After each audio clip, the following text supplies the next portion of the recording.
বাংলাদেশ জন অধিকার পার্টির ৭ম প্রতিষ্ঠাবার্ষিকী সম্মেলন সভাপতি প্রধান অতিথি বিশেষ অতিথি আমার সামনে উপস্থিত কাউন্সিলর বৃন্দ, আসসালামু আলাইকুম। বিশেষ যে গণঅভ্যুত্থান হয়েছে আমাদের ছাত্রদের রক্তের বিনিময়, সেই রক্তের যেন মিঠা না যায় আমরা সেদিকে খেয়াল রাখবো। আমরা আমাদের অপ্রুচ্চ চেষ্টা করে আমরা আমাদের স্বাধীনতা যেন অক্ষুণ্ণ থাকে সেই দিকে আমরা আমাদের যে বিভিন্ন আমাদের দিক নির্দেশনা দিবেন আমরা তার থেকে খেয়াল করে শুনবো এবং আমরা চেষ্টা করবো। এ বলে আমরা আমার বক্তব্য সংক্ষিপ্ত সময়ের মধ্যে দাঁড়ানোর অনুরোধ জানাচ্ছি।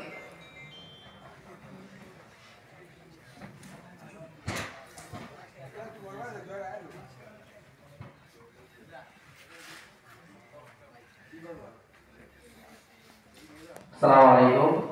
আজকে উপস্থিত সম্মানিত ব্যক্তিবর্গ এবং উপস্থিত আছেন সকল বিপ্লবী, আশা করি আপনারা সবাই ভালো আছেন। বাংলাদেশ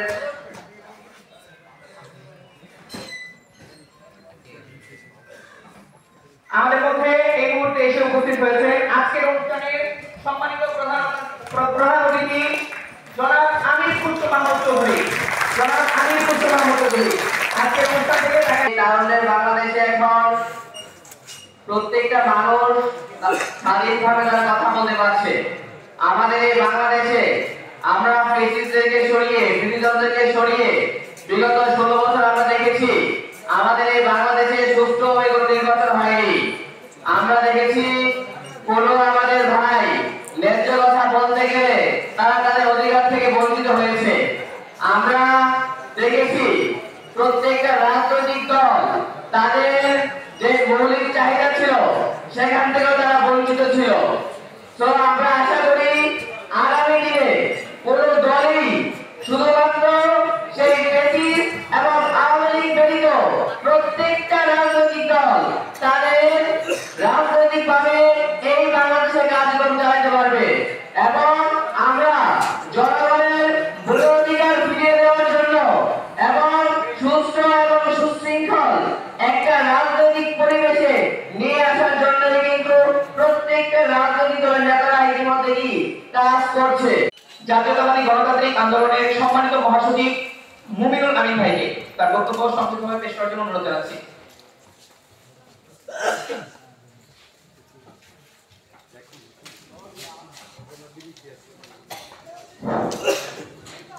বিসমিল্লাহির রহমানির রহিম।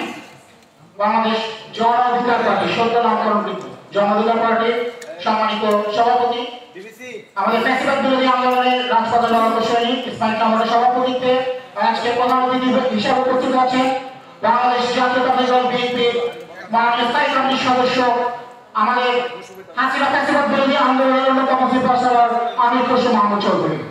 উপস্থিত আছেন আমাদের জাতীয় নেতৃবৃন্দ। আমি প্রথমেই আমার দল জাতীয়তাবাদী গণতান্ত্রিক আন্দোলন এনডিএ এবং এনডিএ বাংলাদেশ চেয়ারম্যান রবি হাজের পক্ষ থেকে জন অধিকার পার্টির এই নতুন নামকরণ এবং তাদের ৭ম প্রতিষ্ঠাবার্ষিকীতে প্রাণ হওয়ার শুভেচ্ছা জানাচ্ছি।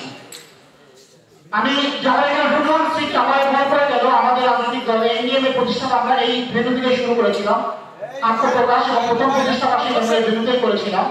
তো একটা স্মৃতি এখানে মনে পড়ে যাচ্ছে, এই তারুণ্যে যে আপনাদেরকে দেখতে পাচ্ছি সেই তারুণ্যের ধারাবাহিকতা নিয়ে আমরা রাজনৈতিক দল শুরু করেছিলাম এবং আপনারা যে সাহসটা দেখিয়েছেন ছাত্রদের নিয়ে, তরুণদের নিয়ে নতুন রাজনৈতিক দল, আমরা আশা করবো আমাদের দল থেকে আমরা আশা করবো আগামীতে আপনাদের দল থেকে আমরা সংসদে এবং জাতীয় সরকারের প্রতিনিধিত্ব দেখতে চাই। প্রিয় উপস্থিতি, সমাজের জাতীয় নেতৃবৃন্দ আছেন, আরো জাতীয় নেতৃবৃন্দ আছেন। আমরা যখন রাজপথে আন্দোলন করেছিলাম, হাসিনা বিরোধী আন্দোলন করেছিলাম 2017 সাল 24 এপ্রিল, এই ভেন্যু থেকে কিন্তু ঘোষণা দিয়ে আমরা হাসিনা বিরোধী আন্দোলনে নেমেছিলাম। আজকে অনেকেই আমরা শুধুমাত্র 24 নির্বাচন, আমি যদি নির্বাচন বা জুলাই গণঅভ্যুত্থান পর্যন্ত আমরা সীমাবদ্ধ রাখি, কিন্তু এই আন্দোলনটা কিন্তু শুরু হয়েছিল মূলত শেখ হাসিনা বিরোধী আন্দোলনটা 2009 সালের যেই সূক্ষ্ম ষড়যন্ত্রের মাধ্যমে, ভারতীয় রয়ের ষড়যন্ত্রের মাধ্যমে যে নির্বাচন কারচুপি নির্বাচন হয়েছিল, যেখানে তথ্য প্রমাণ দিয়ে আমরা দেখেছি আমাদের গবেষণা পক্ষ থেকে বিএনপির প্রত্যেক কতজন আসলে কতজন ভোট কেন্দ্রে মাত্র 0 থেকে 100 ভোটের মধ্যে সেই ভোট কেন্দ্রগুলোকে বিএনপি প্রার্থীরা ভোট পেয়েছিল। কারণ সেই নির্বাচনটা ছিল একটা সাজানো পাকানো নির্বাচন, কিন্তু প্রত্যেকের চোখে ধোঁয়া দেওয়া হয়েছিল। আর সেই নির্বাচনকে জায়েজ করতে আওয়ামী লীগ সরকার প্রথম গণহত্যা চালায় বিডিআর হত্যাকাণ্ডের মাধ্যমে, যার ধারাবাহিকতায় তারা সর্বশেষ গণহত্যা করে জুলাই গণঅভ্যুত্থানে। আমি জুলাই গণঅভ্যুত্থানে বীর শহীদদের এবং আত্মত্যাগকারী সকলের প্রতি শ্রদ্ধা জ্ঞাপন করছি। 2014 যে নির্বাচনটা হয়েছিল, 2014 নির্বাচনে 153 আসনে বিনা প্রতিদ্বন্দ্বিতাতে নির্বাচন, সেই নির্বাচনের কথা সংক্ষেপে একটু বলবো কারণ অত্যন্ত গুরুত্বপূর্ণ। আমাদের প্রত্যক্ষ ভূমিকা ছিল, আমাদের চেয়ারম্যান বাবিহাজ তখন হুসেন মোহাম্মদ এরশাদ সাহেবের মুখপাত্র উপদেষ্টা ছিলেন এবং আমি ছিলাম এরশাদ সাহেবের কৌশল বিশ্লেষণ। তো আমরা একটা সংবাদ সম্মেলন করলাম, কাউকে যেন মানে এরশাদ সাহেবকে আটক করা হয়েছে, সিএমএইচ নেওয়ার নাম করে আটক করা হয়েছে। কেন এই সংবাদ সম্মেলন করেছিলাম? কারণ এরশাদ সাহেবের পক্ষ থেকে একটা চিঠি নিয়ে যে গেছিল আমাদের চেয়ারম্যান এবং আমি নির্বাচন কমিশনে, কাউকে যেন লাগাম প্রতীক না দেওয়া হয়। নির্বাচন কমিশন সেটা ভ্রুক্ষেপ না করে সেই জাতীয় পার্টির প্রার্থীদেরকে তারা কি করলো, নমিনেশন দিল এবং নির্বাচিত করলো। কিন্তু পুরো নির্বাচনটাই অবৈধ ছিল। একটা সন্ত্রাসী সংগঠন হিসেবে আওয়ামী লীগ যে ছিল গণহত্যাই করে নাই, নির্বাচনে ভোট কারচুপি করেছে, লুটপাট করেছে, সন্ত্রাসী কর্মকাণ্ড করেছে, গণমানুষের উপর হত্যা চালিয়েছে। আমরা সরকারের কাছে আবেদন জানিয়েছি প্রধান উপদেষ্টার সাথে বৈঠকে সন্ত্রাসী সংগঠন হিসেবে যেন আওয়ামী লীগকে ঘোষণা করা হয় এবং নিষিদ্ধের প্রক্রিয়া দেওয়া হয়। পরিশেষে একটা কথা বলবো, আমাদের যুবপৎ শরীর দ্বন্দ্বের ভিতরে যারা রয়েছে, এখানে অনেকে উপস্থিত রয়েছি, অনেকে আমরা একই সুরে কথা বলতে দেখছি না। কেউ কেউ হয়তো বলছে যুবপথের শরীরটা এমপি মন্ত্রী হওয়ার জন্য নির্বাচন পাগল নিয়ে যাচ্ছে। শুনেন ভাই, ছাত্ররা যদি রক্ত দিয়ে থাকে স্থানীয় সরকার নির্বাচনের জন্য রক্ত দেয় না, নিজে আপনারা বলে থেকে জাতীয় নির্বাচনের জন্য রক্ত দেয়নি। আমরা বৈষম্যহীন সাম্য মানবিক মর্যাদা নতুন বাংলাদেশ গড়তে চাই। ছাত্র জনতার সম্মিলিত অভ্যুত্থানের মাধ্যমে আমরা সেই আন্দোলন করেছিলাম এবং একটি নিরপেক্ষ জাতীয় সংসদ নির্বাচনের ভিতরে রাজনৈতিক ক্ষমতা নেওয়ার মাধ্যমে নতুন বাংলাদেশ আমরা করবো এবং সংস্কারের আকাঙ্ক্ষাগুলো বাস্তবায়ন করবো। এই প্রত্যাশায় আমার বক্তব্য শেষ করছি। সকলকে ধন্যবাদ। জয় বাংলাদেশ।